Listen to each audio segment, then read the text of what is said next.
안녕하세요. 밤새 평안하셨습니까? 예, 같이 기도하겠습니다. 우리를 사랑하시는 자비로우신 주님, 참으로 감사합니다. 한 주간 하나님의 말씀을 배울 수 있도록 도와주시고 또 그 크신 사랑을 마음속에 담을 수 있도록 은혜 베풀어 주신 것을 참으로 감사합니다.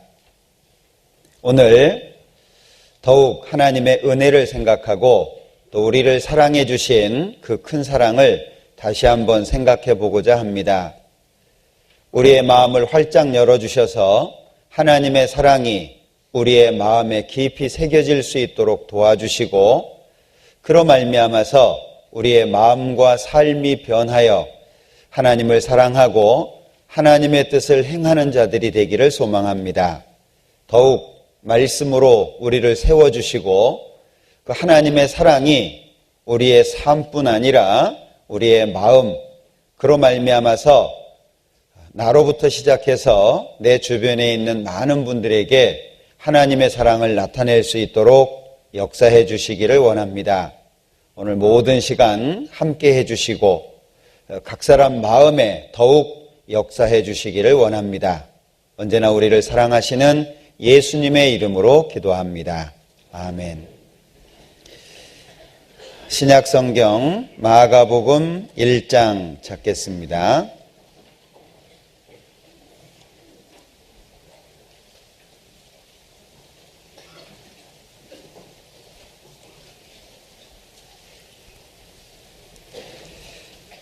신약성경 마가복음 1장 14절 15절 천천히 같이 읽겠습니다. 요한이 잡힌 후 예수께서 갈릴리에 오셔서 하나님의 복음을 전파하여 가라사대 때가 찼고 하나님 나라가 가까웠으니 회개하고 복음을 믿으라 하시더라. 성경은 분명하게 우리가 무엇을 마음속에 믿어야 할지 정확하게 말씀해 주고 계십니다. 오늘 이 15절에 있는 말씀을 시작으로 해서 회개가 무엇이며 복음이 무엇인지 구체적으로 좀 생각해 보려고 합니다. 안다라고 하는 건 굉장히 중요한데요. 이 안다라고 하는 단어 속에는 본다라고 하는 의미가 있다고 합니다. 알기 위해서는 봐야 되고 확인하는, 그리고 확실하게 이것이 그러한가 알아보는 것이 너무 중요할 건데요. 이 회개라는 단어도 참 많이 쓰고 복음이라고 하는 단어도 참 많이 쓰는데 구체적으로 회개 그러면 정리가 안 되어 있는 분들이 상당히 많은 것 같습니다. 그래서 오늘 회개와 복음에 대해서 좀 같이 생각을 해보도록 하겠습니다. 15절을 다시 보면 가라사대 때가 찼고 하나님 나라가 가까웠으니 회개하고 복음을 믿으라 이렇게 말씀하셨는데요. 좀 정리를 해보죠. 회개하고 복음을 믿으라 이렇게 말씀하셨으니까요. 자, 이 회개라고 하는 것이 무엇이냐? 회는 자기가 잘못한 것을 뉘우치는 걸 말하죠. 자기가 잘못한 것을 깨닫고 철저하게 돌이키는 걸 의미합니다. 그 다음에 개라고 하는 것은 고치는 것을 말하죠. 그러니까 회개 그러면 회는 내가 잘못한 것을 깨닫는 거니까 우리가 운전할 때 턴한다 그러잖아요. 가다가 이제 돌아서야 됩니다. 그걸 회라고 말할 수 있겠죠.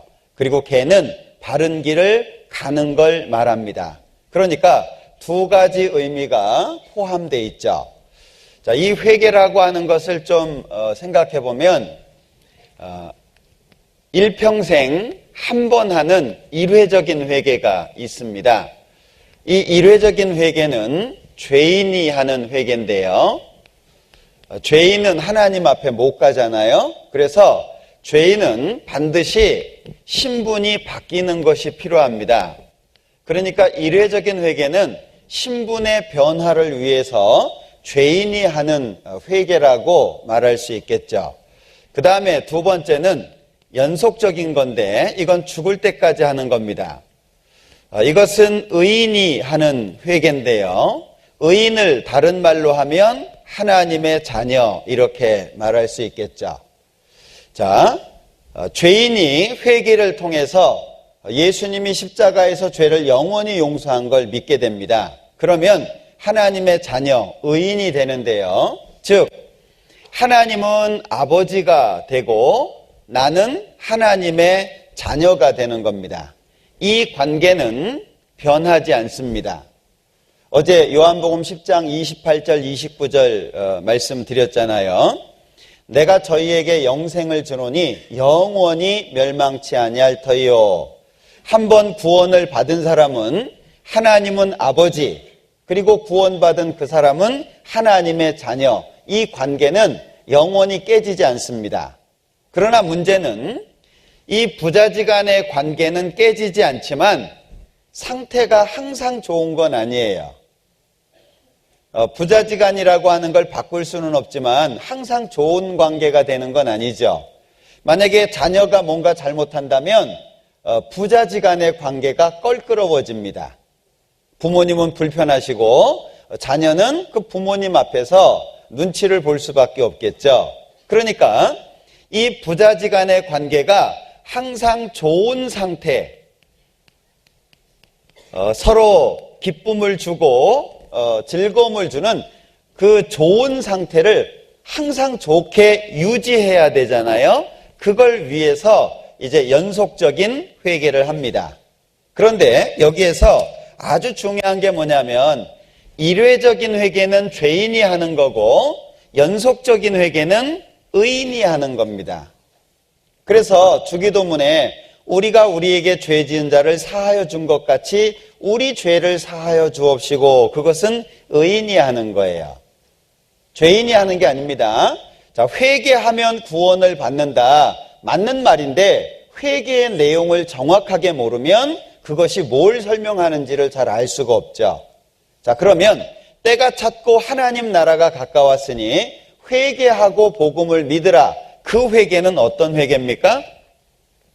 이걸까요? 아니면 이걸까요? 이해되십니까? 예, 그러니까 성경은 마치 1, 2, 3, 4를 배우고 수학 공식을 배워서 계산할 수 있는 것처럼 한 가지 한 가지를 알게 되면 이제 조금 더 이해하는 폭이 넓어지고 혼자서 그 의미를 알 수 있는 폭이 넓어지게 됩니다.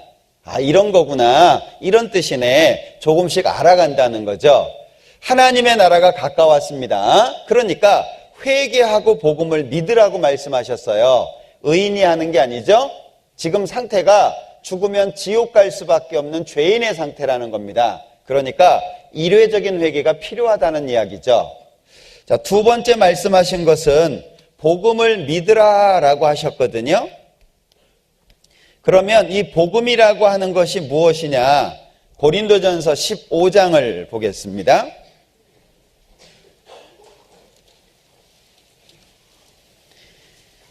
고린도전서 15장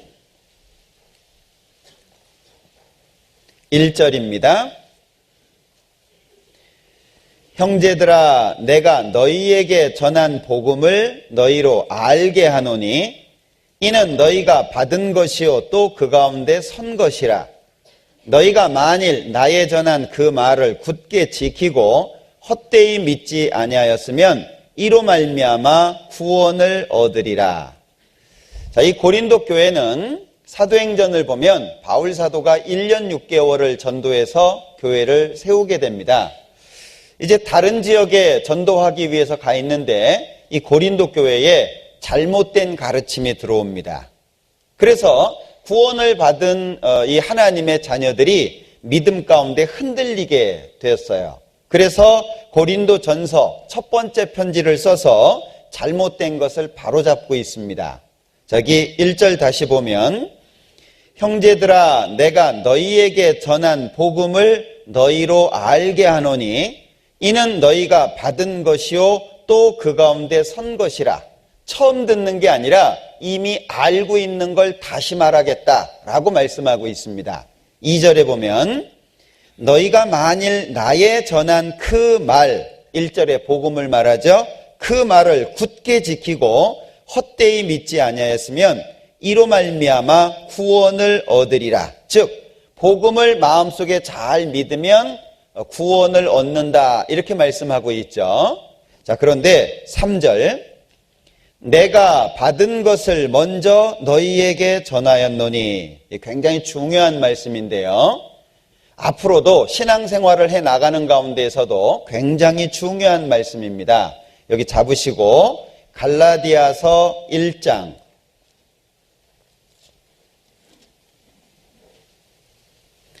11절 12절 갈라디아서 1장 11절 12절 같이 읽겠습니다. 형제들아 내가 너희에게 알게 하노니 내가 전한 복음이 사람의 뜻을 따라 된 것이 아니라 이는 내가 사람에게서 받은 것도 아니요 배운 것도 아니요 오직 예수 그리스도의 계시로 말미암은 것이라. 이 기준이라고 하는 것이 굉장히 중요합니다. 운동 경기에도 룰이 있잖아요. 규칙이 있죠. 자, 그런데 우리 기억나실까 모르겠어요. 예전에 우리나라에서 아시안 게임을 했을 때 우리나라 선수가 그 달리기에서 2등으로 들어왔어요. 임춘혜 선수라고 기억하실까 모르겠다. 2등으로 들어왔는데 금메달을 받았습니다. 기억나시나요? 1등하고 차이가 굉장히 많이 났었습니다.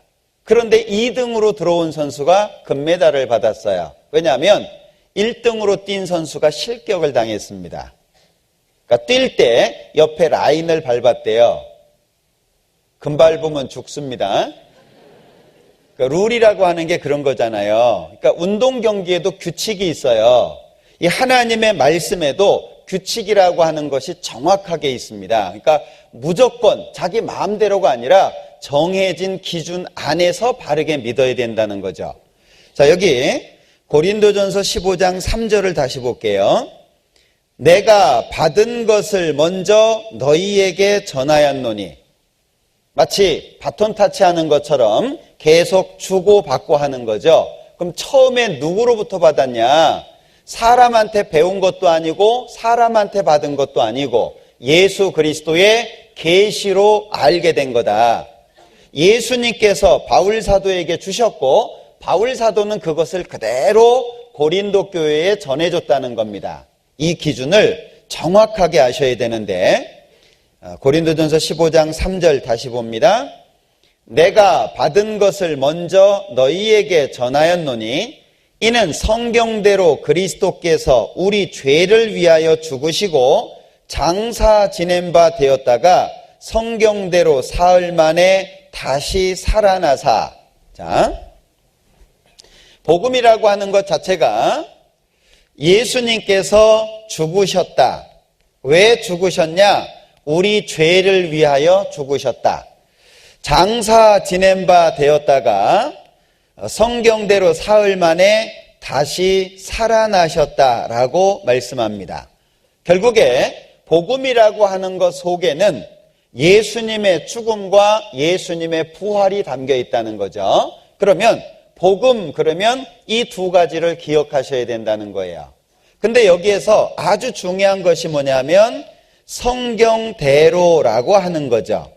여기에서 말씀하고 있는 이 성경은 구약 성경을 말합니다. 결국에 구약 성경에 예언된 대로 예수님이 오셔서 죽었다. 왜 죽었냐? 죄를 용서하려고. 장사 지낸 바 되었다가 사흘 만에 다시 살아나셨는데 구약 성경에 예언된 대로 다시 살아나셨다. 아주 중요한 기준이죠. 그래서 구약은 예수님을 보내주시겠다. 신약은 예수님이 오셔서 구약대로 완성하셨다. 예언을 성취하셨다라고 하는 거죠. 자, 그러면 예수님의 죽음은 죄를 용서하는 겁니다. 그럼 예수님께서는 왜 살아나셨을까? 로마서 4장을 한번 볼까요?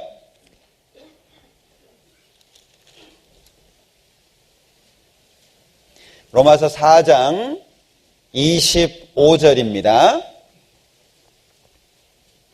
로마서 4장 25절 같이 읽어보죠. 예수는 우리 범죄함을 위하여 내어줌이 되고 또한 우리를 의롭다 하심을 위하여 살아나셨느니라. 자, 여기 예수는 우리 범죄함을 위하여 내어줌이 됐다. 죽는데 내어줬다는 거죠. 그런데 우리를 의롭다, 이걸 위해서 살아나셨다는 거예요. 그러면 결국에 예수님은 죄를 용서하기 위해서 죽으셨고, 그리고 부활하셨는데 부활하신 목적이 뭐냐? 우리를 의롭다라고 칭하기 위해서 부활하셨다는 거죠. 의라고 하는 것이 한자로 옳다 이렇게 쓰잖아요. 이 옳을 의자가 두 가지가 하나가 된 거죠. 위에 있는 건 양을 가리킵니다. 그리고 아래에 있는 건 자기 자신을 가리키죠. 결국에 의가 뭐냐? 내가 양 아래 들어가는 겁니다. 내가 양 아래 들어가는데 성경에서 양을 예수님으로 설명하잖아요. 그러면 결국에 예수님의 십자가의 공로 안에 내가 들어가면 하나님 보실 때 의다 이렇게 말한다는 거죠. 그럼 의라고 하는 게 뭐냐? 성경에 많이 나옵니다. 이 의롭다고 하는 말은 이렇게 이해하시면 될 것 같아요. 법정에서 죄 없다 선언한 상태. 그러니까 의롭다가 뭐냐? 죄 없다, 무죄 선언한 상태를 의라고 말합니다. 그러니까 의롭다라고 하는 이 속에는 죄 없다 이미 선고가 된 거예요. 결정이 된 겁니다. 그리고 또 한 가지는 예수님처럼 봐준다는 거예요. 그게 의롭답니다. 그러면 예수님은 죄가 없는 상태에서 선을 행하신 분이죠. 그러니까 결국에 예수님의 십자가의 공로, 예수님이 내 죄를 영원히 용서하셨다는 사실을 내가 믿으면 그 예수님 안에 들어가는 것과 같다는 거예요. 하나님이 나를 보실 때 예수님처럼 봐주신다는 거죠. 그걸 의롭다라고 말합니다. 그러면 자, 이 예수님이 죽으신 것은 죄를 용서하시기 위해서다 그랬는데, 자, 죄를 용서하셨다는 것은 값을 지불했다는 걸 말합니다. 많은 분들이 죄가 용서됐다 이러니까 오해하시는 분들이 많아요. 죄가 용서됐다 그러니까 자기 마음을 보시는 분들이 많아요. 또는 자기 기억을 더듬습니다. 지워졌나? 없어졌나? 그런데 죄가 용서됐다는 말은 죄를 지은 경험이 없어졌다는 것이 아닙니다.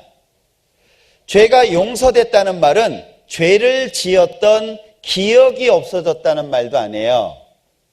앞으로 죄 안 짓게 됐다 이 말도 아닙니다. 그러면 죄가 용서됐다는 말이 무슨 뜻이냐? 죄에 대한 값이 지불됐다 그 말이에요. 갚아졌다 그 얘기죠. 예를 들면 제가 1억을 빚졌다고 생각해 보죠. 돈 많은 저희 아버님, 돈을 주체할 수 없는 저희 아버님이 저를 보고 불쌍하게 생각했어요. 그래서 1억을 갚아줬습니다. 자, 빚을 진 건 저 자신이에요. 갚아주신 건 아버지죠. 그러나 아버지가 대신 갚았지만 갚아줬다는 사실로 인해서 나는 1억에 대한 그 빚에서 벗어나게 됩니다. 값이 지불된 거죠. 1억을 빚졌는데 1억을 갚았어요. 돈을 지불했죠. 그것처럼 죄가 용서됐다는 것은 죄에 대한 값이 갚아졌다 그 뜻입니다. 그러니까 죄는 내가 졌지만 하나님께서 예수님을 보내서 대신 갚아주셨어요. 죄값이 갚아졌기 때문에 나는 죄로 인해서 두려워하지 않는다는 거죠. 그래서 죄가 용서됐다라는 의미를 죄값이 지불됐다 이렇게 이해하시면 훨씬 더 쉬울 것 같아요. 자, 그러면 예수님의 죽음은 죄값을 갚으신 건데 예수님이 살아나신 것은 뭐냐? 자, 돈을 냈으면 우리가 하나 받는 게 있어요. 영수증이죠. 그러니까 결국에 예수님의 죽음은 죄를 용서한 것이고 예수님의 부활은 그것을 증거한 겁니다. 그러니까 이 두 가지를 하나로 뭉쳐서 복음이다 이렇게 말한다는 거예요. 그러니까 복음 그러면 그 안에는 예수님의 죽음과 예수님의 부활이 포함되어 있다는 겁니다. 예수님이 다시 살아나셨어요. 그것은 우리에게 죄값을 갚았다, 다 이루었다, 영원히 용서했다, 이것이 틀림없는 사실이라고 하는 것을 부활로 입증한 겁니다. 증거하고 있다는 거죠. 그래서 회개하고 복음을 믿으라. 그러면 이 복음을 통해서 구원을 얻게 된다라고 말씀하고 있는데 이 복음 안에 죽음이 있죠? 죄값이 지불됐어요. 살아나셨죠? 증거하셨습니다. 고린도전서 15장 다시 보죠.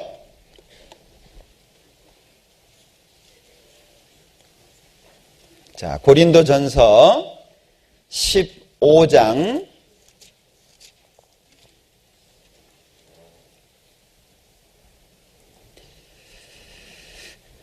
3절입니다. 내가 받은 것을 먼저 너희에게 전하였노니 이는 성경대로 그리스도께서 우리 죄를 위하여 죽으시고 장사 지낸 바 되었다가 성경대로 사흘 만에 다시 살아나사 게바에게 보이시고 후에 12제자에게와 그 후에 500여 형제에게 일시에 보이셨나니 7절 그 후에 야고보에게 보이셨으며 그 후에 모든 사도에게와 맨 나중에 만삭되지 못하여 난 자 같은 내게도 보이셨느니라. 여기 5절에서 8절까지 반복되는 단어가 있죠. 보이셨다는 겁니다. 죄를 위해서 죽으셨고 다시 살아나셨으며 그 다시 살아나신 이후 계속 보이셨다라고 하는 걸 반복해서 기록하고 있습니다. 회개하고 복음을 믿으라. 이것이 우리의 마음속에 잘 새겨져야 될 거예요. 그래서 이 구약 성경에는 예수님께서 완성하실 일들에 대해서 이 여러 가지 사건으로 모형으로 보여주신 것들이 있습니다.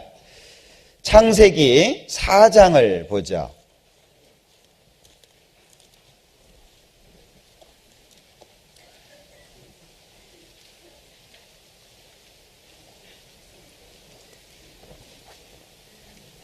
창세기 4장 1절입니다. 아담이 그 아내 하와와 동침하매 하와가 잉태하여 가인을 낳고 이르되 내가 여호와로 말미암아 득남하였다 하니라. 그가 또 가인의 아우 아벨을 낳았는데 아벨은 양치는 자이었고 가인은 농사하는 자이었더라. 세월이 지난 후에 가인은 땅의 소산으로 제물을 삼아 여호와께 드렸고 아벨은 자기도 양의 첫 새끼와 그 기름으로 드렸더니 여호와께서 아벨과 그 제물은 연락하셨으나 가인과 그 제물은 연락하지 아니하신지라. 가인이 심히 분하여 안색이 변하니.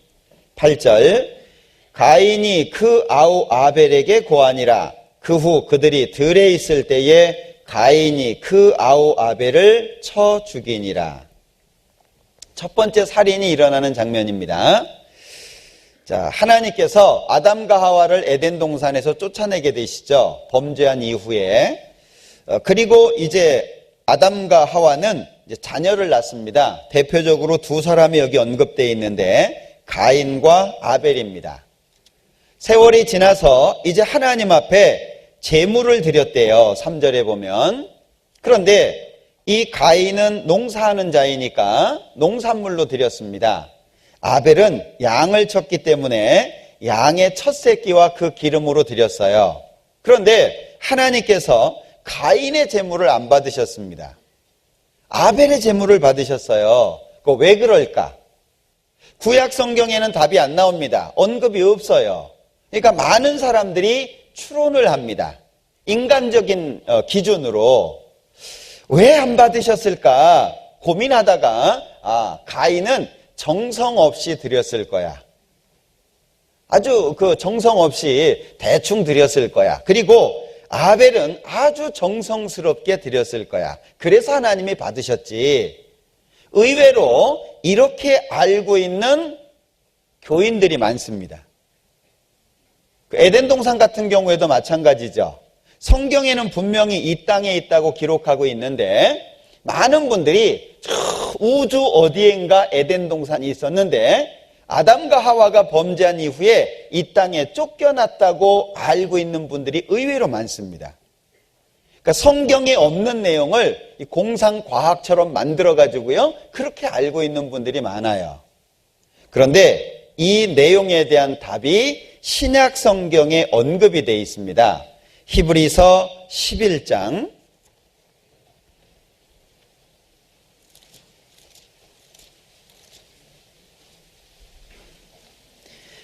히브리서 11장 4절입니다. 같이 읽어볼까요? 믿음으로 아벨은 가인보다 더 나은 제사를 하나님께 드림으로 의로운 자라 하시는 증거를 얻었으니 하나님이 그 예물에 대하여 증거하심이라. 저가 죽었으나 그 믿음으로써 오히려 말하느니라. 답이 뭐죠? 믿음으로잖아요. 믿음으로. 믿음으로 아벨은 가인보다 더 나은 제사를 하나님께 드렸답니다. 그럼 답이 뭐냐? 믿음이거든요. 그러면 믿음이라고 하는 것이 어떻게 생기냐? 로마서 10장에서는 믿음은 들음에서 난다라고 말씀합니다. 3장으로 넘어가 보죠. 창세기 3장.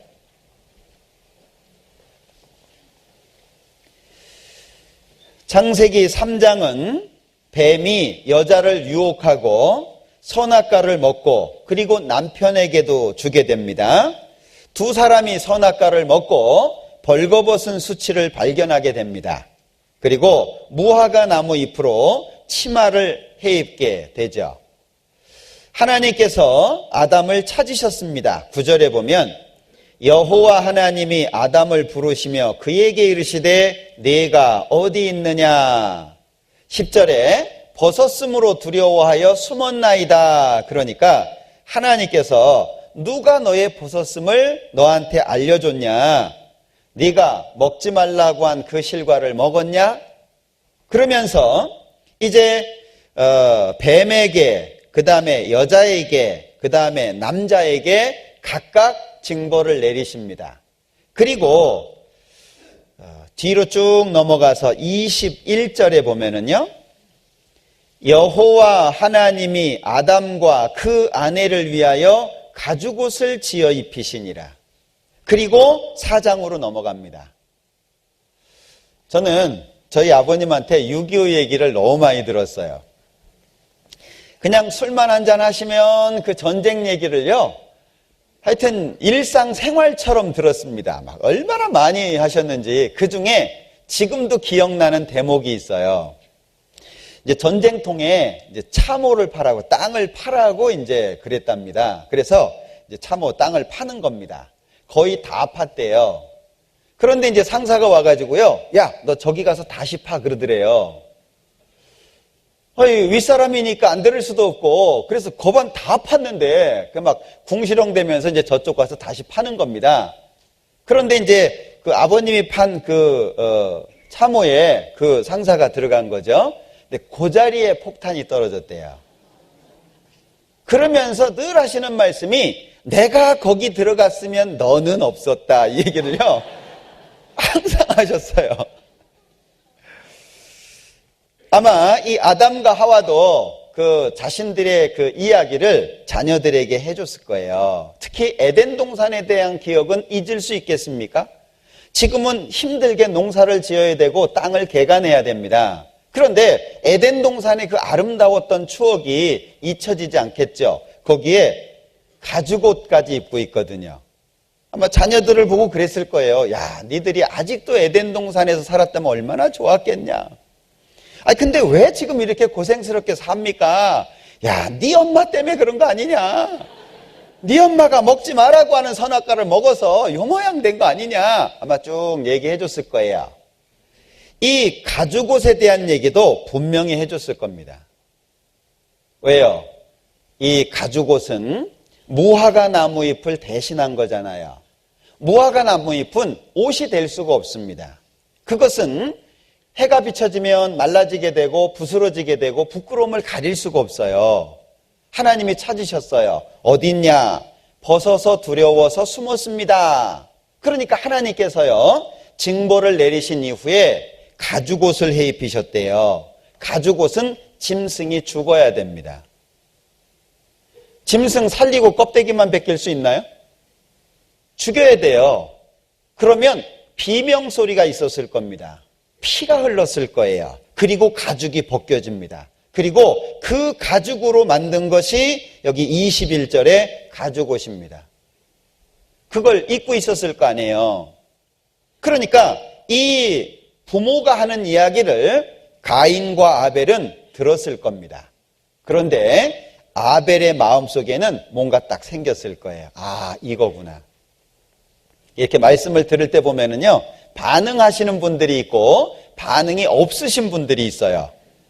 이렇게 말씀을 드리다 보면 어떤 분은 시간이 흐를수록 눈에 총기가 사라지는 분이 있어요. 어떤 분들은 시간이 사실 2시간이 짧은 시간이 아니거든요. 그 긴 시간을 들었는데도 불구하고 눈이 반짝반짝 하시는 분들이 있어요. 틀려요. 들으면서 아하, 이게 돼야 돼요. 이해가 돼야 될 거 아니에요. 드라마를 보는데 뭔 내용인지 모르고 보면요, 진짜 재미없잖아요. 말씀을 들으면서 내용이 알아지고 이해가 돼야 돼요. 아, 이게 이런 거구나. 그러면 재미있어요. 그러면 눈에서 총기가 사라지는 일은 없습니다. 어떤 분은요, 코를 고시는 분이 있어요. 많이 피곤하셨나 봐요. 앞으로 이렇게 흔드시는 분도 있는데 어떤 분은요, 자기도 모르게 고개가 뒤로 제껴지는 거예요. 보는 저도 당황스럽고 본인은 얼마나 당황스럽겠어요. 거기다가 코 고는 소리까지 이러고 하면은요, 정말 알아져야 돼요. 아, 이런 거구나. 아하, 이게 돼야 성경은 재미있어집니다. 그런데 이 아벨은 뭔가 깨달은 거예요. 아, 이거구나. 하나님 앞에 나가려면 이렇게 해야 되는구나. 그걸 알았어요. 가인은요, 몰랐던 것 같아요. 제사를 지냈습니다. 자, 그런데 이 농산물 참 어렵습니다. 이 지방에, 시골에 이 농사 짓는 것을 보면은요, 정말 어렵습니다. 제가 감자 농사 짓는 걸 한번 봤는데요, 하우스에서 짓더라고요. 그런데 하루 종일 붙어 있어야 돼요. 왜? 해가 뜨면 이걸 가리워줘야 되고요. 그리고 안에 온도가 너무 올라가면 또 열어줘야 되고요. 항상 민감하게 그 온도 변화에 맞춰서 이 뚜껑을 덮었다가 열었다가 계속 해줘야 됩니다. 그것도 한꺼번에 다 열고 한꺼번에 다 닫고 그게 아니더라고요. 너무 어렵습니다. 이 농사라고 하는 것은 참 어려운데요. 자, 농산물로 제물을 드렸단 말이에요. 정성이 없을 수가 있나요? 시골에 가서 이 농사 짓는 분들한테 들었더니요, 벼는 주인의 발걸음 소리를 듣고 자란대요. 그러니까 그만큼 관심을 가져줘야 된다는 얘기죠. 계속 돌봐줘야 된다는 얘기예요. 그래야 농산물이 생깁니다. 그런데 이 아벨은요, 양의 첫 새끼하고 기름으로 드렸단 말이에요. 그런데 하나님께서 가인의 제물은 안 받으셨고요, 아벨의 제물을 받으셨어요. 자, 하나님이 받으셨다라고 하는 특징이 하늘에서 불이 내려와 가지고 제물을 싹 살라 올라갑니다. 자, 이 아벨의 제물을 받으셨거든요. 그러니까 가인이 화가 났어요. 왜 화가 났겠어요? 자기 생각하고 틀렸겠죠. 내가 이렇게 했는데 이렇게 정성스럽게 이렇게 멋지게 농산물요, 색깔 맞춰봐요. 진짜 멋있습니다. 아주 다양한 색깔을 가지고 있잖아요. 근데 안 받은 거예요. 화가 났어요. 얼만큼 화가 났습니까? 자기 동생을 쳐 죽일 정도로 화가 났어요. 동생 왜 쳐 죽였어요? 자기는 안 받았는데 동생은 받았다는 거예요. 첫 번째 살인이 일어났습니다. 자, 그러면 왜 안 받으셨냐 그 얘기예요. 안 받으신 이유가 뭡니까? 이 가인의 재물에는 없는 게 있어요. 하나님이 받으실 수가 없는 거죠. 자, 보십시오. 자, 양을 잡았으니까 여기에는 피가 있어요. 양을 잡았으니까 여기에는 대속이라고 하는 것이 있습니다.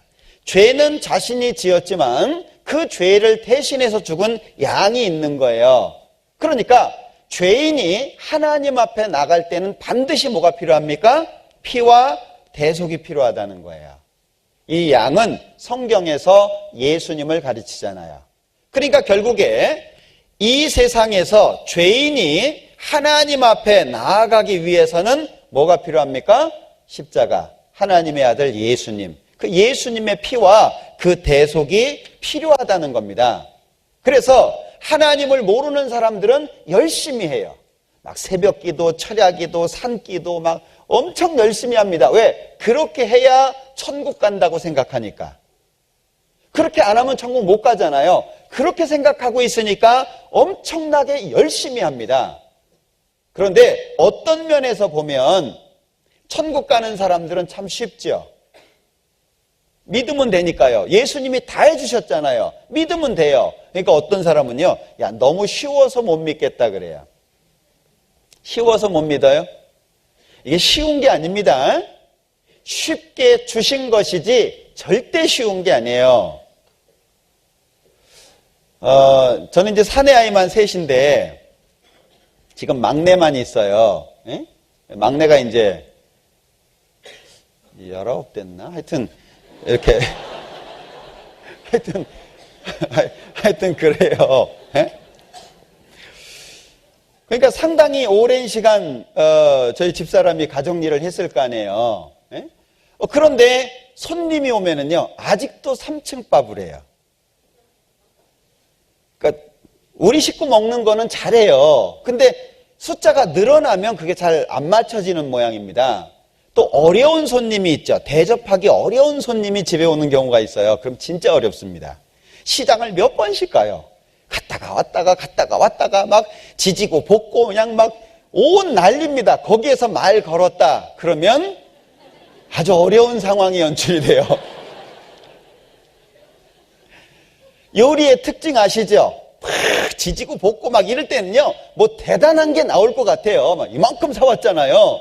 근데 요리의 특징은 나오는 거 보면 별거 없어요. 막 수고는 많이 했는데, 근데 우리나라 사람들 얼마나 빨리 먹어요? 한 5분 전후면 다 드시죠? 에? 준비할 때는 오래 걸렸어요. 먹는 건 간단합니다. 그런데 그 음식을 먹고 아유 간단하네 말할 수 있습니까? 절대 그럴 수가 없어요. 얼마나 수고를 많이 했어요. 하나님이 계획하셨습니다. 천년이 하루같이 하루가 천년같이 참고 기다리셨어요. 그리고 예수님이 십자가에서 죽으셨고 그리고 내가 믿을 때까지 결국에 이 시간까지 하나님은 기다려주신 거예요. 하나님의 오래 참으심 그것이 구원이 될 줄로 여기라고 말씀하고 있습니다. 오늘이 있기까지 하나님이 도와주셨고 붙잡아 주셨고 기다려주신 거예요. 대개 남편들이 아내 따라서 마켓에 갔다가 자주 싸웁니다. 왜냐하면 못 기다리거든요. 남자들은 특징이 딱 생각한 거 몇 가지 그리고 딱 가서 그거 딱 사고 와야 돼요. 근데 여성들의 특징 적어서 갔지만 안 적은 걸 더 많이 봐요. 쫙 돌아보고 그 다음에 적은 거 몇 가지. 이게 안 맞아요. 기다린다는 것이 결코 쉽지 않습니다. 근데 하나님께서 이 시간까지 기다려 주셨어요. 나를 얼마나 사랑하는 거죠? 그걸 한번 마음속에 생각해 보세요. 결코 쉬운 게 아니에요. 진짜 어려운 겁니다. 그런데 나를 위해서 쉽게 주신 거예요. 가장 쉽게 믿으면 되도록. 그러나 나머지 것은 다 하나님이 해주신 거죠. 자, 출애굽기 또 하나를 보겠습니다. 출애굽기 12장.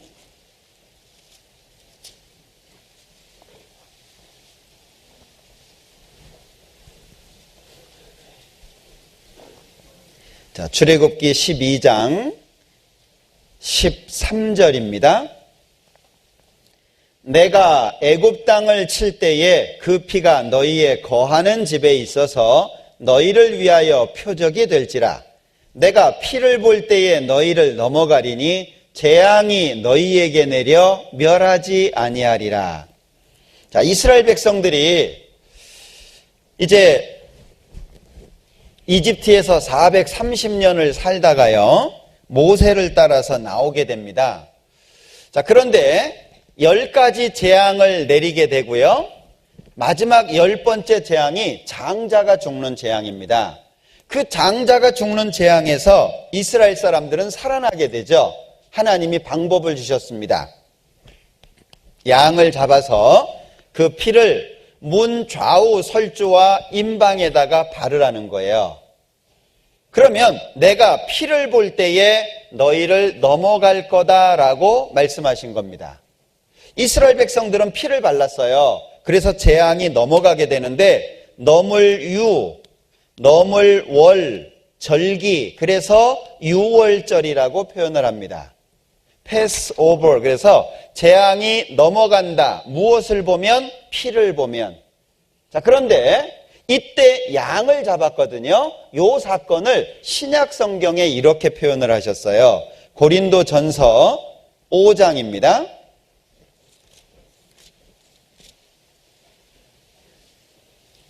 고린도전서 5장 7절입니다. 너희는 누룩 없는 자인데 새 덩어리가 되기 위하여 묵은 누룩을 내어버리라. 우리의 유월절 양 곧 그리스도께서 희생이 되셨느니라. 그러면 유월절 때 잡았던 이 양은 누구를 설명한다는 겁니까? 예수님을 설명한다는 거예요. 구약은 그림자, 신약은 실체라는 거죠.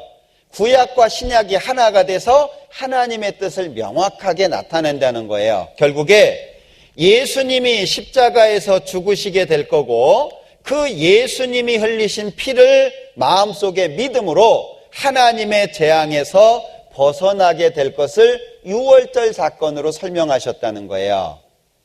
구약 성경은 이런 내용들이 많거든요. 자, 하나를 더 보도록 하죠. 민수기 21장입니다. 민수기 21장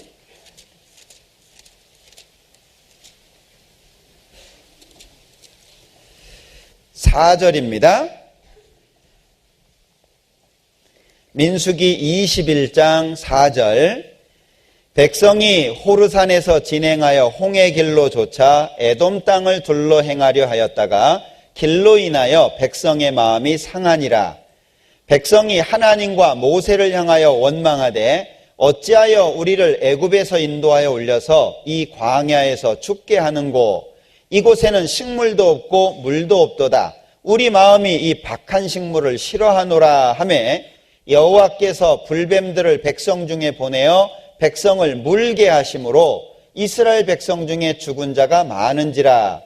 백성이 모세에게 이르러 가로되 우리가 여호와와 당신을 향하여 원망함으로 범죄하였사오니 여호와께 기도하여 이 뱀들을 우리에게서 떠나게 하소서. 모세가 백성을 위하여 기도하매 여호와께서 모세에게 이르시되 불뱀을 만들어 장대 위에 달라. 물린 자마다 그것을 보면 살리라. 모세가 놋뱀을 만들어 장대 위에 다니 뱀에게 물린 자마다 놋뱀을 쳐다본 즉 살더라. 자, 광야 생활이 참 어려웠던 것 같습니다. 그러니까 하나님 앞에 이제 원망을 한 거예요. 그러니까 하나님께서 불뱀들을 보내셨습니다. 그래서 이스라엘 사람들이 많이 죽었다는 거예요. 자, 자신들의 잘못을 돌이키니까 하나님이 방법을 주셨어요. 자, 놋으로 뱀을 만들어 가지고요. 이 뱀입니다. 이 뱀 만들어 가지고요. 장대 위에 따르라는 거예요. 그리고 보라는 겁니다. 쳐다본 즉 살 거다. 쳐다봤습니다. 살았죠. 성경에 쳐다본 즉 살더라. 그렇게 돼 있잖아요. 살았습니다. 그런데 이 사건을 예수님께서 그대로 인용을 하셨어요. 요한복음 3장을 보죠.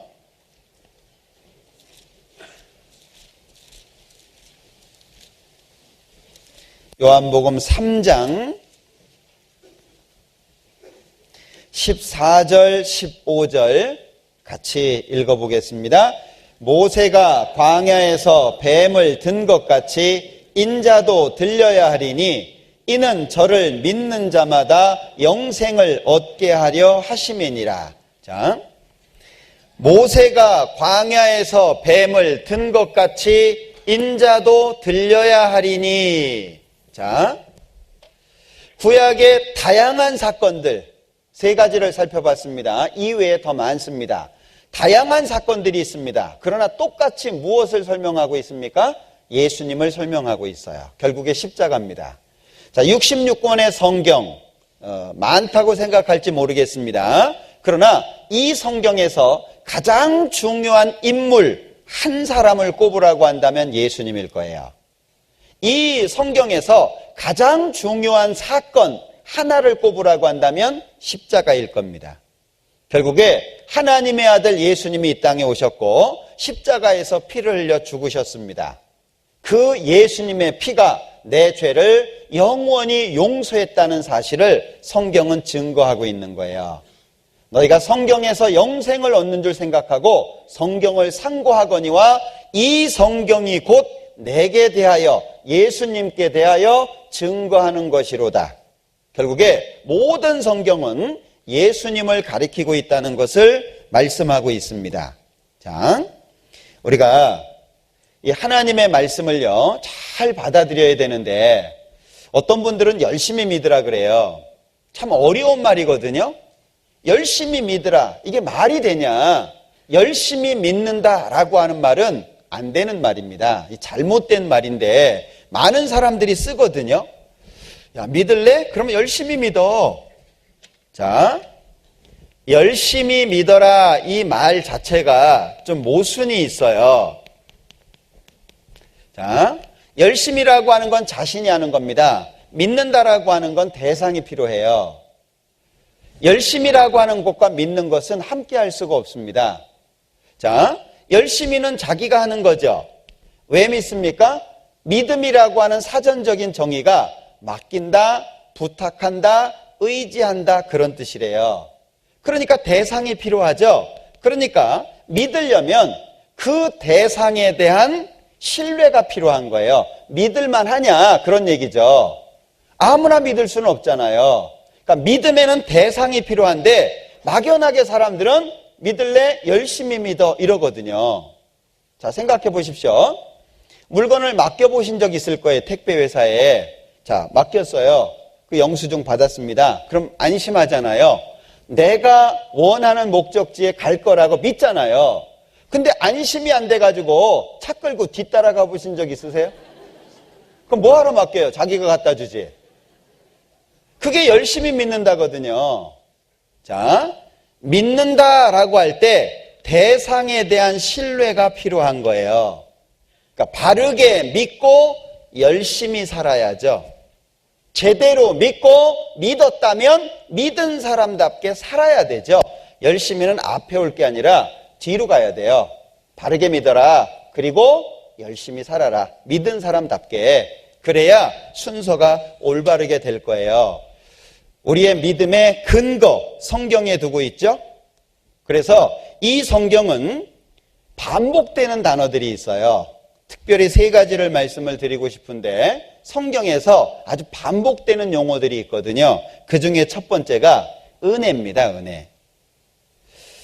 로마서 11장을 한번 보죠.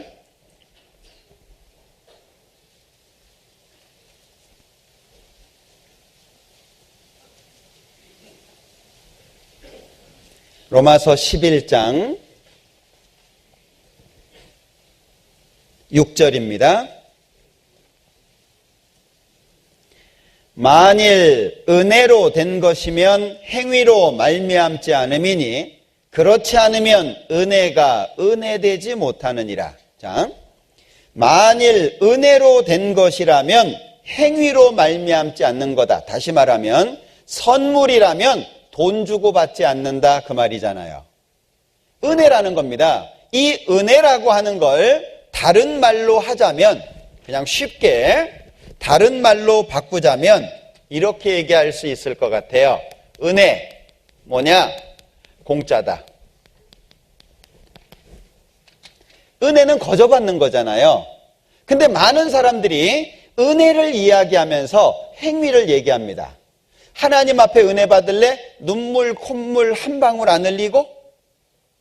하나님한테 은혜 받을래? 빈손 들고 와가지고? 그러니까 많은 사람들이 은혜를 말하면서 행위를 이야기합니다. 그건 은혜가 될 수 없다는 거예요. 자, 10만 원짜리 선물을 받았습니다. 너무 미안해가지고 10,000원을 줬어요. 선물이에요? 10,000원짜리예요? 10,000원짜리죠. 하나님의 은혜는 거저 받습니다. 왜? 값을 매길 수가 없어요. 이 세상에 있는 모든 돈을 다 모아도 한 사람 천국 못 보냅니다. 예수님의 피로만 천국 갈 수 있어요. 값을 매길 수 없으니까 그냥 주신 겁니다. 이 거저 주셨다라고 하는 걸 좀 기억하셔야 돼요. 자, 영상 하나 볼게요.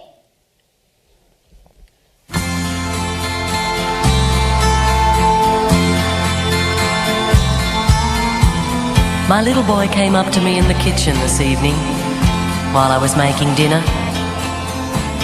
and he handed me a piece of paper he'd been writing on. And after wiping my hands on my apron, I read it. And this is what it said. For mowing the lawn, $5. For making my own bed this week, $1. For going to the store, 50 cents. Playing with little brother while you went to the store, 25 cents. For taking out the rubbish, $1. Getting a good report card, $5. And for raking the yard, $2. Total owed, $14.75. Well, I looked at him standing there expectantly, and 1,000 memories flashed through my mind. And so I picked up the pen, and turning the paper over, this is what I wrote. For the 9 months I carried you, growing inside me, no charge. For the nights I've sat up with you, doctored you, prayed for you, no charge.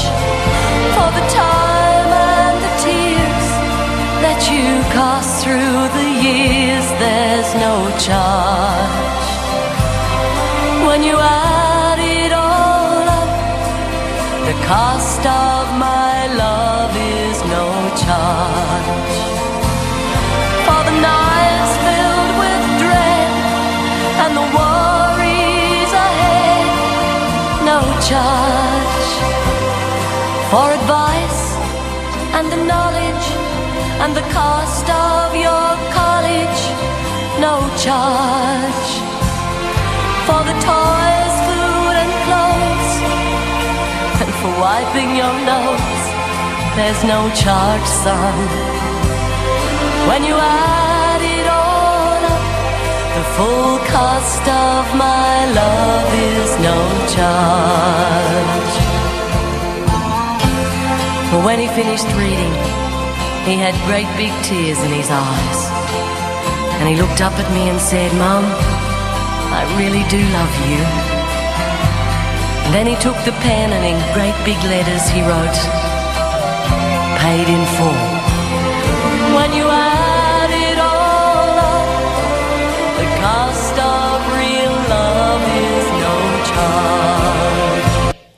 자, 사랑은 그냥 주는 거죠. 내용 이해하시죠? 예, 어린 경우에는 그런 경우가 있을 것 같아요. 내가 뭘 잘했으니까 용돈 줘야지. 근데 부모는 모든 걸 다 거저 줬습니다. 그 사랑을 마음속에 깨닫게 되는 순간 사랑은 그냥 주는 거라고 하는 걸 알게 되죠. 하나님 앞에 나오는 많은 사람들이 오해합니다. 내가 뭘 해야 하나님의 무엇을 받을 수 있다고 생각해요. 그러나 우리는 빈손 들고 나아갑니다. 왜? 나는 선을 행할 수도 없고 나는 하나님 앞에 무엇을 드릴 수 없는 존재였거든요. 그런데 하나님께서 나를 기억하셨습니다. 나를 그냥 받아주셨어요. 누가복음에 보면 탕자가 돌아오는 말씀이 있잖아요.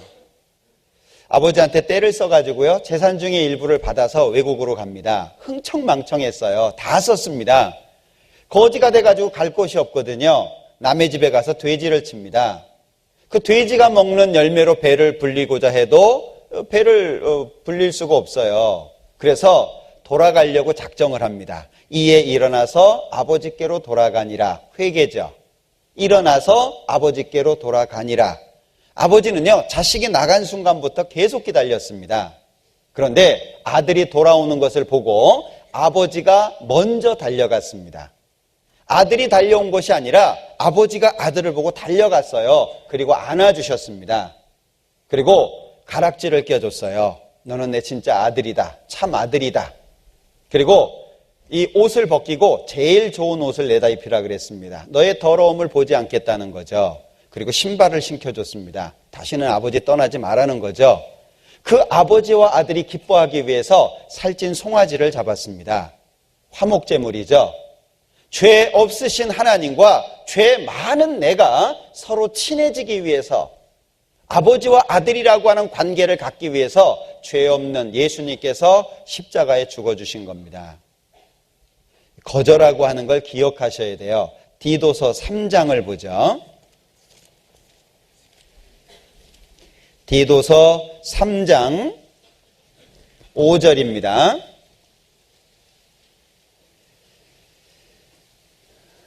디도서 3장 5절.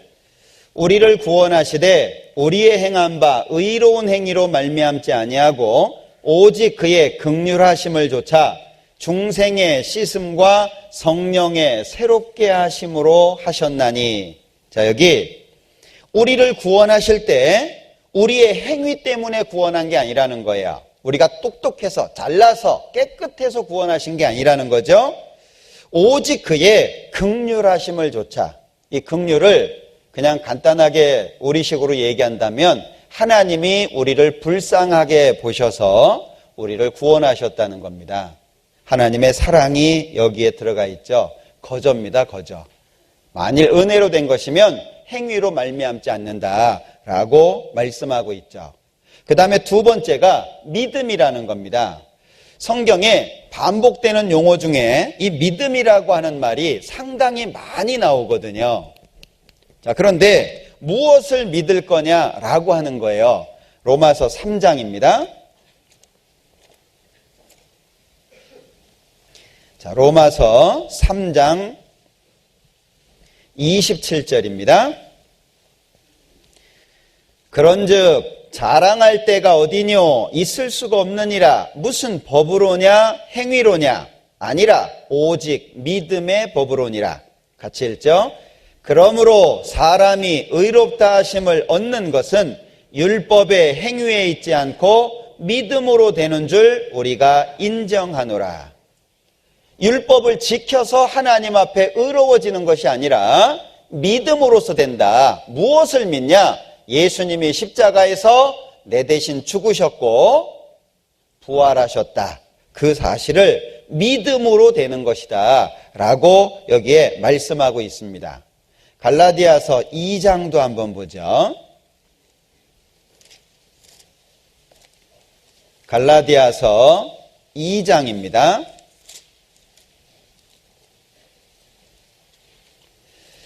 2장 16절 16절 사람이 의롭게 되는 것은 율법의 행위에서 난 것이 아니요 오직 예수 그리스도를 믿음으로 말미암는 줄 아는 고로 우리도 그리스도 예수를 믿나니 이는 우리가 율법의 행위에서 아니고 그리스도를 믿음으로써 의롭다함을 얻으려 함이라. 율법의 행위로서는 의롭다함을 얻을 육체가 없느니라. 반복하고 있죠? 믿는 거다. 율법을 지키고 행위를 강조하는 것이 아니라 예수님께서 완성하신 사실을 믿는 거다. 받아들이는 거다 그 얘기죠. 그래서 은혜가 강조되어 있고 믿음이 강조되어 있으며 그리고 피가 강조되어 있습니다. 베드로전서 1장을 보죠. 자, 베드로전서 1장 18절입니다. 베드로전서 1장 18절 너희가 알거니와 너희 조상의 유전한 망령된 행실에서 구속된 것은 은이나 금같이 없어질 것으로 한 것이 아니요 오직 흠없고 점없는 어린 양 같은 그리스도의 보배로운 피로 한 것이니라. 예수님이 내 죄를 용서하신 것은 예수님 자신의 피로 한 거다라고 하는 걸 강조하고 있습니다. 요한계시록 1장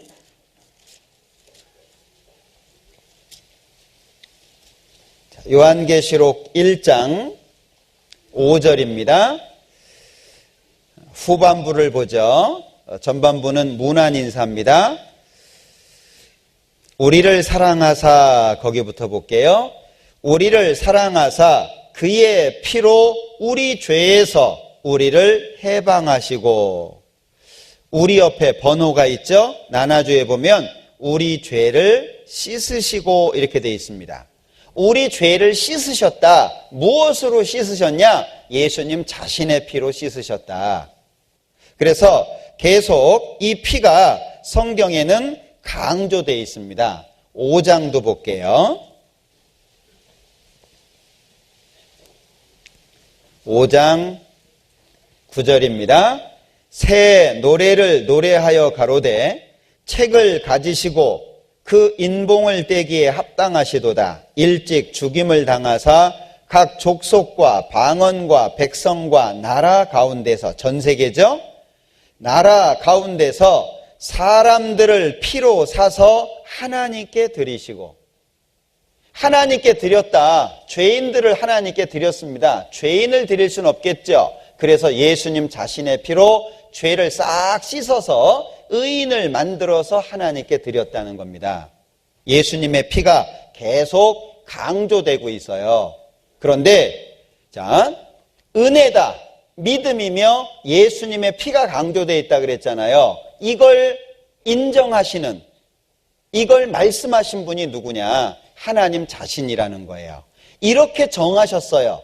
이렇게 해야만 천국 갈 수 있도록 정하셨습니다. 누가 정하셨냐? 하나님이 정하셨다는 거예요. 로마서 8장입니다. 자, 로마서 8장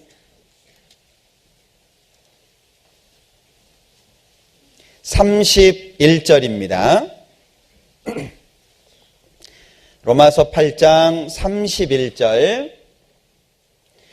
그런즉 이 일에 대하여 우리가 무슨 말하리요? 만일 하나님이 우리를 위하시면 누가 우리를 대적하리요? 자기 아들을 아끼지 아니하시고 우리 모든 사람을 위하여 내어주시니가 어찌 그 아들과 함께 모든 것을 우리에게 은사로 주지 아니하시겠느뇨? 누가 능히 하나님의 택하신 자들을 송사하리요? 의롭다 하신 이는 하나님이시니 누가 정죄하리요? 하나님께서 의롭다라고 말씀하시는데 누가 정죄할 수 있겠냐?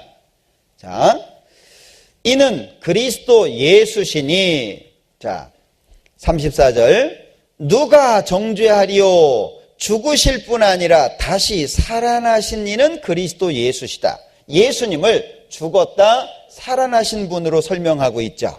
그는 하나님 우편에 계신 자요 우리를 위하여 간구하시는 자신이라. 지금 이 순간에도 하나님 앞에서 우리를 위해서 간구하고 있다고 말씀하고 있습니다. 자, 여기 누가 정죄하리요? 죽으실 뿐 아니라 다시 살아나신 이는 그리스도 예수시니. 합법적이죠? 내 죄를 위해서 죽으셨습니다. 그걸 증거하기 위해서 다시 살아나셨어요. 그걸 마음속에 믿으면 하나님 앞에 영원한 심판을 벗어나게 됩니다. 확실한 거죠. 성경을 근거로 해서 믿음을 정확하게 갖는 것이 필요할 거예요. 자, 그러면 이 사실을 마음속에 믿은 사람들이 어떻게 살아야 될 거냐? 자, 간략하게 말씀을 드릴게요. 무엇인가를 반복하면 그것은 습관이 된다라고 합니다. 습관이 계속되면 그것이 인격을 형성하고 인격은 삶을 바꾸죠. 우리는 예수님처럼 살기를 소망합니다. 목적이죠. 예수님처럼 살았으면 좋겠다. 그런데 당장 되냐? 안 된다는 거예요. 그러면 뭘 해야 되냐? 반복해야 된다는 겁니다. 이제부터. 뭔가 내가 예수님처럼 살기 위해서 반복해야 되는데 우리는 그동안 내 마음대로 살아왔단 말이에요. 내가 생각되는 대로, 내가 원하는 대로 그냥 살아왔습니다. 그러다가 어느 날 구원을 받았어요. 아, 예수님이 내 죄를 다 용서했네. 그렇다고 하나님 뜻대로 바로 살 수 있냐? 그건 아니라는 거예요. 우리 오른손잡이 같은 경우에는 왼손으로 밥 먹는 것이 어렵잖아요. 오른팔을 다쳤어요. 밥을 먹어야 되는데 왼손으로 먹어야 돼요. 참 어렵습니다. 그런데 한 1년 정도 하면 익숙해지잖아요. 그래서 뭔가를 반복해야 되는데 우리는 말씀이 필요합니다. 하나님의 말씀을 가까이 하는 생활이 필요해요. 제일 중요한 것은요, 말씀을 가까이 하셔야 돼요. 왜냐하면 청년이 무엇으로 그 행실을 깨끗게 하리이까? 주의 말씀을 따라 삼갈 것이니이다. 기준이라는 거예요. 옳고 그름을 구분하는 기준이 말씀이라는 겁니다. 주의 말씀은 내 발의 등이요 내 길의 빛이니이다. 내가 가야 될 길을 밝혀주고 있다는 거죠. 말씀이 중요합니다. 이 말씀은 나의 곤란 중에 위로라. 이 말씀이 나를 살리셨음이니이다. 삶 속의 어려움, 삶 속의 고통, 그 힘든 상황 속에서 내 마음을 위로해 주는 것이 있어요. 하나님의 말씀이라는 거죠. 주의 말씀을 열무로 우둔한 자에게 비추어 깨닫게 하나이다. 말씀은 지혜롭게 합니다. 어리석은 사람으로 하여금 지혜롭게 하는 것이 말씀이라고 하는 거예요. 그러니까 이 말씀을 가까이 한다라고 하는 것은 이 하나님을 믿은 사람들에게는 양식이라고 말할 수 있습니다. 밥 먹듯이 성경을 가까이 하고 우리가 주식만 먹는 게 아니라 간식도 먹고 그러잖아요. 그것처럼 하나님의 말씀을 가까이 하는 생활, 이게 굉장히 중요합니다. 알아야 그대로 행할 수 있을 테니까요. 개괄적으로 말씀을 드리겠습니다. 두 번째는 기도라고 하는 거예요. 기도라고 하는 것을 어떤 사람들은 호흡이라고 이야기를 합니다. 사람이 호흡을 안 하면 죽잖아요. 그러니까 호라고 하는 것은 부른다라고 하는 거죠. 흡이라고 하는 것은 이제 내쉬고 들이쉬고 그 호흡이라고 하거든요. 이게 반복될 때 살아있잖아요. 결국에 하나님을 믿은 사람들이 기도를 안 하면 죽는 거예요. 그만큼 중요하다라고 하는 거죠. 그런데 혹시 이번에 새로 구원받으신 분들이나 구원받은 지 얼마 안 되신 분들이 있다면 기도가 참 어려울 것 같아요. 저도 어려웠거든요. 기도하라고 하는데 뭘 어떻게 해야 될지 모르겠어요.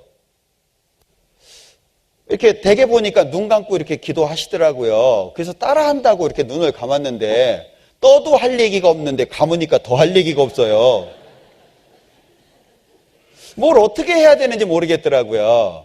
시간이 흐르면서 이제 한 가지씩 이제 배우게 됐는데 기도라고 하는 것을요, 이 대화라고 생각하면 좋을 것 같아요. 부모님하고 대화하듯이 또는 사랑하는 사람과 대화하듯이 그 대화라고 생각하면 너무 이렇게 자연스러울 것 같다는 생각이 듭니다. 내 사정을 하나님께 아랜다라고 생각하면. 그런데 이제 처음 구원받으신 분들은 어렵겠잖아요. 오래되신 분들은 기도 잘하십니다. 그거 따라하려고 하지 마세요. 처음 구원받으신 분이 나라와 민족을 위해서 이런 기도 이렇게 너무 일찍부터 하려고 하실 필요 없어요. 그리고 화려한 수식어 사용하실 필요 없습니다. 지존무상하시면 이런 거 안 해도 돼요. 그러니까 기도라고 하는 것은 대화니까 편하게 할 수 있잖아요. 부모님하고 대화 어떻게 하셔요? 편하게 하시잖아요. 그것처럼 생각하시면 돼요. 그래서 기도를 하실 때 제일 처음에 자신을 위한 기도부터 먼저 했으면 좋겠어요. 하나님, 내가 믿은 이 믿음을 견고하게 해주시고 하나님 앞에 내 믿음이 흔들리지 않도록 도와주시고 그리고 내가 하나님 믿은 사람답게 살아갈 수 있도록 나를 붙잡아 주십시오. 또는 자신을 구원해 주신 은혜를 감사하는 것도 필요하겠죠. 그러니까 자기가 가장 필요한 할 수 있는 것부터 하면 점점 시간이 흐르면서 기도 내용이 많아져요. 보니까 다른 사람을 위해서도 기도해야 될 것 같고 교회를 위해서도 할 것 같고 또는 앞에서 있는 전도인들을 위해서 또는 봉사하시는 분들을 위해서 기도의 내용이 점점 많아집니다. 그러니까 처음부터 너무 화려하게 너무 많은 내용을 하려고 안 하셔도 될 것 같아요. 자기 자신을 위해서 기도해 보세요. 그리고 자기가 말씀에 세워지면 기도가 점점 깊어지고 넓어집니다. 하루에 3번 밥 먹을 때 하는 건 기본입니다. 밥 먹을 때 기도하셔놓고서 이거 기도했다고 하면 안 돼요. 그건 기본이에요. 아침에 일어나서 또 밤에 자기 전에 무릎을 꿇고 기도했으면 좋겠어요. 왜냐하면 기도라고 하는 것은 하나님을 향해서 간구하는 부분도 있지만 기도는 훈련이라는 측면도 있는 것 같아요. 제가 경험해 보면 기도가 쉽지 않습니다. 그냥 말처럼 뭐 기도한다고 되는 것도 아니고 저는 기도하려고 눈을 감으면요 잡생각이 나요. 그런 경험 있으신지 모르겠어요. 딱 기도하려고 딱 하면요 뭐 하늘에 계신 우리 아버지요 뭐 이게 바로 되는 게 아니라 막 잡생각이 나요. 그거 정리하는 시간이 꽤 걸려요. 그리고 마음이 열리고 그래야 기도가 돼요. 기도는 이게 마음이 열려야 되거든요. 그 책 읽듯이 읽는다고 기도가 되는 게 아니잖아요. 그래서 참 어렵습니다. 몸이 피곤해 봐요. 더 어렵습니다. 그래서 퇴근할 때요. 아침에는 늦게 일어나서 못하고 밤에는 피곤해서 못해요. 그래서 이불 속으로 슬라이딩 하면서 하나님 아시죠? 그리고 주무시는 분도 있어요. 그러면 안 됩니다. 기도가 참 어려워요.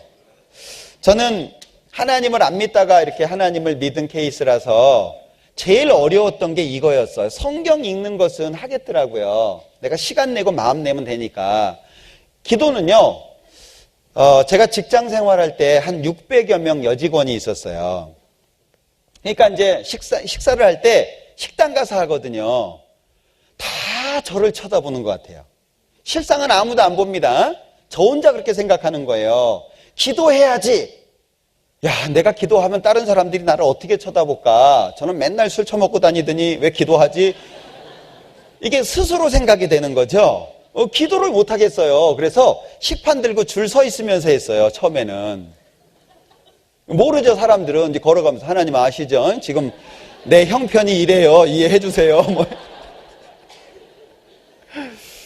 근데 이제 마음에 걸리더라고요. 기도해야 되는데. 그래서 식판을 갖다 놓고요. 좌우를 살폈어요. 이렇게. 그러다 이제 안 보는 것 같잖아요. 그러면 얼른 이렇게 고개 숙였다가 이렇게 세우고. 이제 그것도 이제 마음에 걸려요. 그래서 기도해야지 하고 작정을 했어요. 자, 식판 갖다 놓고 고개를 숙였습니다. 기도 되나요? 심장 박동수는 빨라지고 머릿속은 온통 잡생각이에요. 저놈이 날 보고 뭐라고 얘기할까 뭐 이런 생각들. 야, 내가 하나님 믿는 사람으로서 요거밖에 안 되냐. 기도하자. 그래서 마음 먹고 기도를 딱 하기 시작했는데요. 그때부터 어려움이 왔어요. 기도하고 딱 끝났는데 식판이 없어졌어요.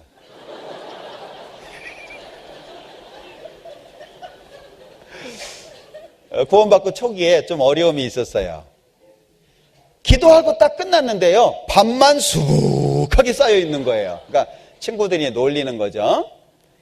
한 번은 눈 뜨면은 다 먹은 식판만 제 앞에 잔뜩 쌓여 있고, 그게 그렇게 오래 가진 않았지만 한 달 가까이 갔던 것 같아요. 그런데 그 일이 저한테 오히려 좋았어요. 그 뒤로 저를 놀렸던 친구들이 저를 보호해 주기 시작했습니다. 제가 기도하고 있을 때 모르는 사람이 이제 막 그러거든. 얘 뭐 하냐? 밥 먹다 말고 자냐? 뭐 이런 얘기 하잖아요. 그러면 옆에서 말려줬어요. 얘 기도하는 중이야. 저는 정말 그 초기를 제외하고서는요, 신앙생활하는데 너무 좋았어요. 왜? 내가 믿은 하나님이 너무 좋은 하나님이라고 하는 걸 시간이 지나면서 알게 되니까요, 당당해지더라고요. 제가 이제 신혼여행을 부산 쪽으로 갔어요. 한려수도 그쪽으로 갔는데, 버스간에서 이렇게 노래를 시키더라고요. 제가 하나님 믿고 당당해졌어요. 진짜 제가 뒤돌아봐도 내가 이렇게 당당해도 되나 싶을 정도로 버스간에서 노래를 시키는데, 이제 저희 집사람도 체격이 저와 비슷합니다. 작은 편이 아니거든요. 다 공개하네. 둘이 그 좁은 버스 통로에서요, 둘이 찬송했습니다. 제가 그 당시에 이제 집사람하고 교회학교에서 봉사를 했으니까는요, 둘이 서가지고 포도밭에 포도가 땡글땡글 그거 했거든요. 그 사람들이 이래 쳐다보는 거예요. 나중에 알게 됐어요. 이건 특권이다. 구원받은 사람의 특권이에요. 내가 기도하면 하나님이 들어주신다. 내가 찬송하면 하나님이 들으신다. 이게 보통이 아니에요. 근데 처음에는 그걸 창피하게 생각을 했습니다. 다 날 쳐다보고 나를 이렇게 보면서 막 흉보고 말하고 이런 것을 창피해했어요. 그런데 시간이 흐르면서 정말 담대하게 했습니다. 어디 가서도 기도하는 것을 부끄러워하지 않을 수 있는 그런 경험이 있었어요. 기도가 정말 멋집니다. 어렵지만 힘들지만 기도는 능력이 너무 커요. 그래서 당당하게 기도합니다. 이 회식 자리에 가서도요, 너무 편한 거예요. 저는 회식 때문에 곤란 당해본 적이 별로 없어요. 처음에만. 되게 이제 1차, 2차, 3차 이렇게 막 가잖아요. 그런데 1차는 술을 먹으면서 반주를 되게 합니다. 자, 이제 밥을 먹으면서 반주를 하죠. 술을 먹으면서 반주를 하는 게 아니라. 다 알아들으셨죠? 예. 근데 이제 노래를 시키는 거예요. 그 술집에서. 예? 이게 식사하다가 이렇게 술 한잔 하면서 노래를 시키는 겁니다. 참 어려워하시는 분들이 많아요. 저는요, 그때 이 노래를 불렀어요. 얼마나 아프셨나. 그러니까 다들 집중을 하는 거예요. 너무 황당해 하면서. 2번 다시 노래 안 시킵니다. 끝나고 나서 한마디 더 했거든요. 한 곡 더 할까요? 제가 사실은 노래를 잘하는 사람이 아니기 때문에 노래에 대한 자신감이 없어요. 그래서 이번 집회 때 한 번도 못 들으셨죠? 한 번 들었구나. 제가 잘 안 합니다. 왜? 자신이 없어서 잘 못해요. 그런데 당당하게 할 수 있었어요. 왜? 듣는 사람이 피곤하지 부르는 사람이 피곤하겠어요? 그 다음부터는요, 이제 1차 딱 끝나고 나면 너 하나님 믿지? 교회 가야 되지? 그냥 보내줬어요. 신앙생활 진짜 편하게 했습니다, 저는. 처음만 어려웠지. 그래서 이 기도라고 하는 거 어렵지만 한번 해보셨으면 좋겠습니다. 기도는 능력이 크거든요. 그 다음에 교제라고 하는 것이 있고 전도가 있는데, 자, 이 두 가지는 개인적인 겁니다. 혼자서 잘해야 돼요. 혼자 있을 때 잘해야 된다는 겁니다. 여럿이 모여가지고 성경 읽고 기도하고 그러기는 어렵잖아요. 그러니까 혼자 있는 시간에 잘해야 돼요. 그리고 이 교제라고 하는 건 혼자 안 돼요. 이건 둘 이상이 돼야 돼요. 대중적이어야 된다는 거죠. 자, 개인적인 것과 대중적인 걸 잘하면 전도는 열매입니다. 전도는 열매예요. 새로운 사람을 전도하고 그 사람이 구원을 받고 함께 신앙생활을 하고, 이건 열매라고 볼 수 있습니다. 어떤 열매냐? 개인적인 것과 대중적인 걸 잘해야 돼요. 그런데 교제가 무엇이냐 이것을 알려면 교회가 무엇이냐 이걸 아셔야 돼요. 교회가 무엇이냐? 성전의 역사를 보면 이제 쉽게 이해가 되는데요. 성전이라고 하는 말은 거룩한 집입니다. 왜? 하나님이 계시니까. 자, 하나님께서 성전에 계시기 때문에 모든 사람은 잠잠하라고 말씀하고 있는데, 하나님이 계셔서 성전이에요. 그런데 솔로몬이 지은 성전 무너졌죠? 그래서 스룹바벨이라고 하는 사람이 다시 재건을 합니다.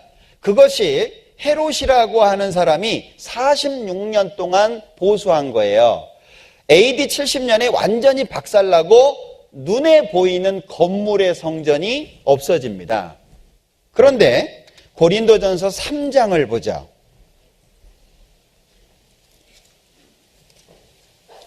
고린도전서 3장 16절입니다. 너희가 하나님의 성전인 것과 하나님의 성령이 너희 안에 거하시는 것을 알지 못하느뇨. 자, 성전 그러면 건물이었거든요. 그런데 고린도전서 3장에서는 너희가 사람인 거예요. 그럼 이 너희가가 누구냐? 고린도전서 1장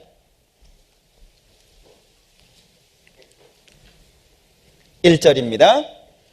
하나님의 뜻을 따라 그리스도 예수의 사도로 부르심을 입은 바울과 및 형제 소스데네는 고린도에 있는 하나님의 교회, 곧은 설명하는 거죠. 교회를 그리스도 예수 안에서 거룩하여지고 성도라 부르심을 입은 자들과 또 각처에서 우리의 주 곧 저희와 우리의 주 되신 예수 그리스도의 이름을 부르는 모든 자들에게. 그러면 너희가 누구냐? 바울 사도도 있고 여기 소스데네라고 하는 형제도 있고 고린도에 있는 구원받은 사람들. 자, 너희가 하나님의 성전이다. 왜 성전이냐? 하나님의 성령이 너희 안에 있으니까. 그럼 성령이 언제 오십니까? 사도행전 2장 38절에 보면 죄사함을 받으라. 그리하면 성령을 선물로 주실 거다. 예수님이 내 죄를 영원히 용서하셨다는 사실이 성령께서 오셔야 믿어져요. 그래서 어려운 겁니다. 내용을 이해한다고 해서 믿어지는 게 아니라 성령께서 내 속에 오실 때 그게 탁 믿어지고 깨달아지는 거예요. 그러니까 성령이 언제 오시느냐? 내 죄가 예수님의 피로 영원히 용서됐다는 것이 믿어질 때 성령이 오시거든요. 그러면 이 죄가 영원히 용서됐다는 것을 믿은 사람의 몸이 뭐냐? 성전이 되는 거예요. 왜? 하나님께서 계셔서 성전이잖아요. 하나님의 성령이 들어와 있는 그 사람의 몸이 성전이 된다, 그 얘기거든요. 그래서 고린도 교인들에게 야, 너희가 하나님의 성전인 것과 하나님의 성령이 너희 안에 거하시는 것을 모르냐? 모르니까 막 산다는 거예요. 자기가 얼마나 소중한 존재고 귀한 존재인지 모르니까 죄 짓고 막 산다는 거예요. 자, 그래서 에베소서 1장에 보면 예수님과 교회의 관계를 몸으로 설명했습니다. 에베소서 2장에서는 건물로 설명을 했습니다. 에베소서 1장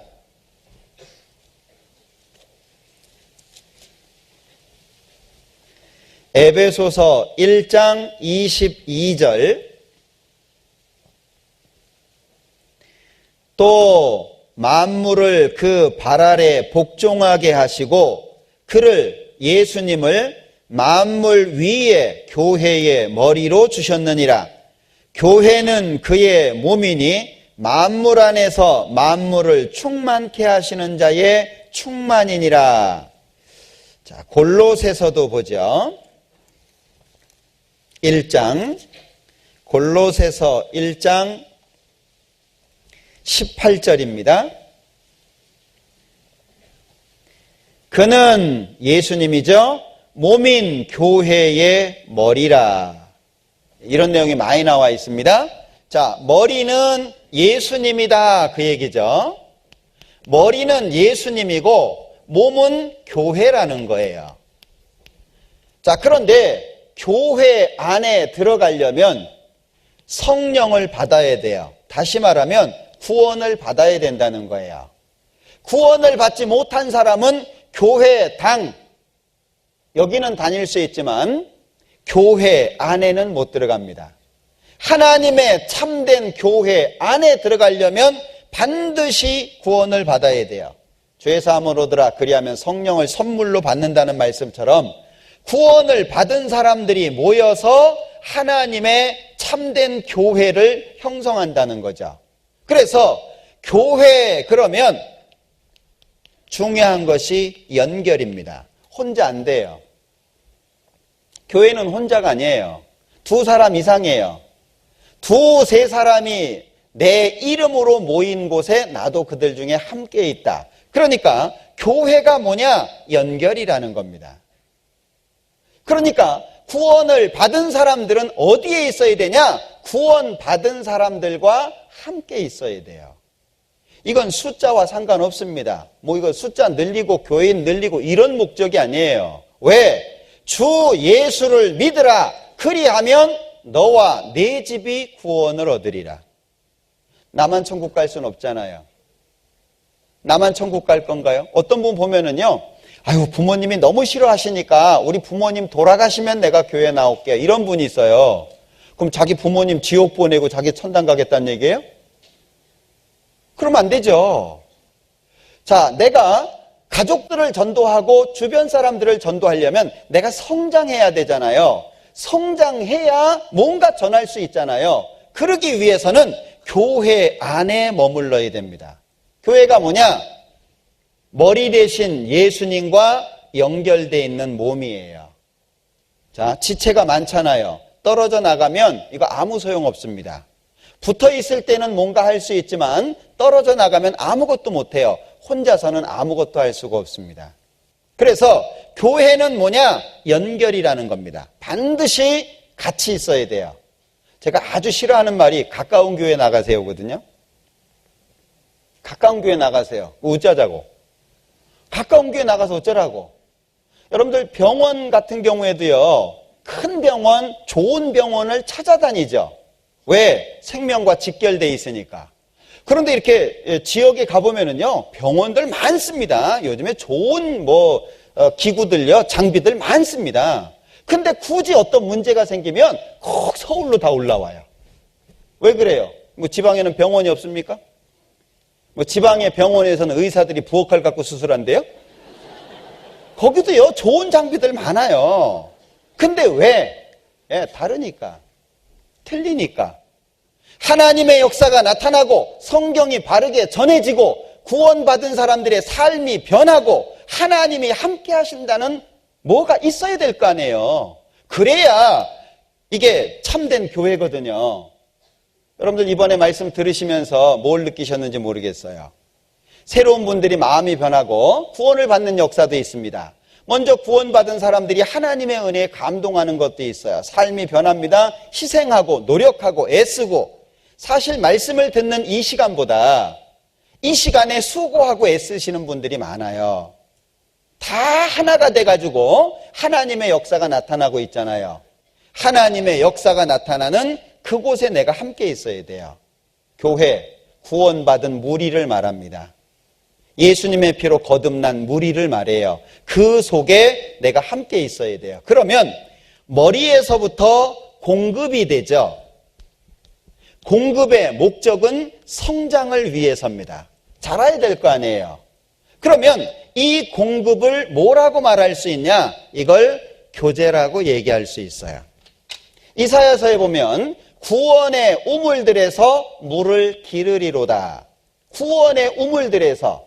그러니까 머리에서 연결된 몸으로 공급이 됩니다. 그러면 성장이 되죠. 그것처럼 머리 대신 예수님으로부터 공급이 내려오는데 어디로 내려오냐? 몸으로. 머리에서 발가락으로 직접 갑니까? 머리에서 손가락으로 직접 가는 게 아니잖아요. 통해서 가는 거거든요. 그래서 연결이 중요하다라고 말씀을 드린 거예요. 자, 에베소서 4장을 보겠습니다.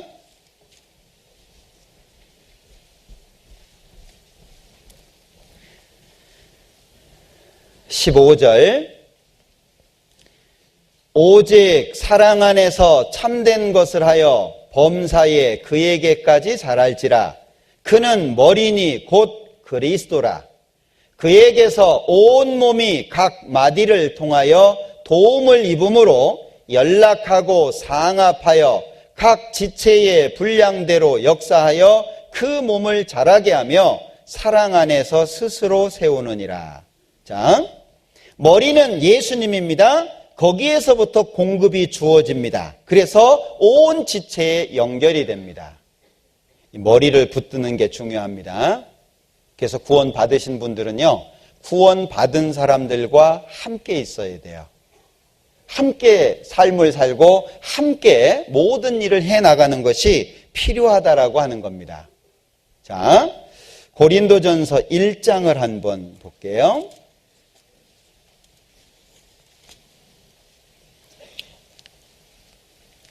고린도전서 1장 8절. 주께서 너희를 우리 주 예수 그리스도의 날에 책망할 것이 없는 자로 끝까지 견고케 하시리라. 너희를 불러 그의 아들 예수 그리스도 우리 주로 더불어 교제케 하시는 하나님은 미쁘시도다. 자, 9절 후반부에 교제케 하시는 하나님은 미쁘시도다. 8절 끝에 끝까지 견고케 하시리라. 그러면 교제의 목적 중에 한 가지가 뭐냐? 견고케 한다, 그 얘기예요. 교회 안에 함께 있으면서 공급을 받으면 견고해진다는 겁니다. 요한일서 1장, 요한일서 1장 3절입니다. 우리가 보고 들은 바를 너희에게도 전함은 너희로 우리와 사귐이 있게 하려 함이니 우리의 사귐은 아버지와 그 아들 예수 그리스도와 함께함이라. 4절, 우리가 이것을 쓰면 우리의 기쁨이 충만케 하려 함이로라. 자, 교제의 두 번째 목적이죠. 사귐이라고도 말하고 있는데 기쁨이 충만케. 그러면 교제 안에 있으면 견고케 되는 것이 있고 기쁨이 충만케 된다는 거죠. 성장을 해야 돼요. 그래서 나와 내 주변에 있는 가족분들 아니라 내 주변에 있는 사람들조차 함께 갈 수 있어야 될 거예요. 그래서 교회 안에서 말씀 가운데 형제 자매님들 가운데 함께 하셔야 될 겁니다. 꼭 교회 안에서 하나님의 역사를 경험하셨으면 좋겠습니다. 기도하겠습니다. 우리를 사랑하시는 주님, 감사합니다. 한 주간 하나님의 말씀을 배울 수 있게 하시고 또 예수님이 십자가에서 죄를 영원히 용서한 사실을 마음속에 믿을 수 있도록 도와주신 것 참으로 감사합니다. 우리의 삶을 지켜주시고 우리의 삶이 좌로나 우로나 치우치지 않도록 또 우리를 통해서 더 많은 사람들이 구원받을 수 있도록 도와주시고 축복해 주옵소서. 우리 인천교회 모든 형제 자매님들 한 사람 한 사람 일일이 기억해 주시고 영육간에 축복해 주시며 더욱 힘차게 살아갈 수 있도록 도와주시옵소서. 예수님의 이름으로 기도합니다. 아멘.